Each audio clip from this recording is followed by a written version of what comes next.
State election commission ముందర మాకున్న అభ్యంతరాలను జరిగిన అన్యాయాలను సవివరంగా వివరించినాం. ఇన్ఫ్యాక్ట్ దేశంలో కల్లా ఎక్కడన్నా బిగ్గెస్ట్ అనామలీ ఎక్కడన్నా జరిగిందంటే అది రాష్ట్రంలోనే. 12.5% వాళ్ళు ఓటు ముగిసే నాటికి ఓట్లు కౌంటింగ్ నాటికి percentage of difference highest in the country బహుశా ఆంధ్ర రాష్ట్రంలోనే జరిగింది. 12.5%, అంటే దాదాపుగా 48 లక్షల ఓట్లు ఆ స్థాయిలో జరిగినప్పుడు అది ఎలక్షన్ కమిషన్కి మొన్న ప్రజెంటేషన్లో మా వాళ్ళంతా పోయి ఇచ్చినాం. ఎలక్షన్ కమిషన్కి చెప్పినాం. వాళ్ళు ఇప్పుడు ఇంటెన్సివ్ సర్ అనే అది ఉంది కదా, స్టేట్ ఇంటెన్సివ్ ఏం సార్ అంటే ఇంటెన్సివ్ రివిజన్ ఏదైతే ఎక్సర్సైజ్ ఉందో అది ఆంధ్ర రాష్ట్రంలో కూడా మేము చేస్తాము అని చెప్పి కూడా సానుకూలంగా చెప్పినారు. కానీ at the end of the day అన్ఫార్చునేట్గా ఏం చేయగలుగుతాం? ఏదైనా కానీ ఈ రాహుల్ గాంధీ అనే వ్యక్తి ఏదైతే చెప్తా ఉన్నారో, ఎందుకు ఈ రాహుల్ గాంధీ అనే వ్యక్తి ఆంధ్ర గురించి ఎందుకు మాట్లాడడం లేదు చెప్పు?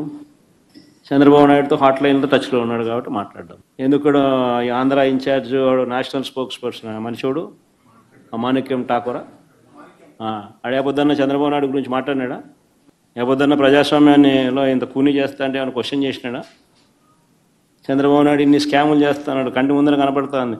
యా వీధికి పోయినా బెల్ట్ షాప్ కనపడుతుంది, యా పక్కకు తిరిగినా పర్మిట్ రూమ్ కనిపిస్తుంది. ఎంఆర్పి రేట్ల కన్నా ఎక్కువ రేటుకి అమ్ముతున్నారు. యా రోజైనా మాట్లాడినాడా? మన గురించి నా గురించి మాట్లాడతాడు. ఎందుకు చంద్రబాబు నాయుడు గురించి ఎందుకు మాట్లాడు? కారణం హాట్లైన్ చంద్రబాబు రేవంత్ కాంగ్రెస్ హైకమాండ్, అంతే కదా. ఎందుకంటే చంద్రబాబు నాయుడు గురించి ఎందుకు మాట్లాడు చెప్పు? ఆ రాహుల్ గాంధీ ఆంధ్ర గురించి ఎందుకు మాట్లాడు చెప్పు?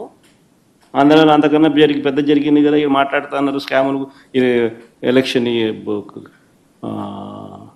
ఓటింగ్ గీటింగు, ఓటు చోరీ, ఇంకోటి అంటున్నారు కదా. మన ఆంధ్రాలో జరిగింది కదా, మన ఎందుకు మాట్లాడు?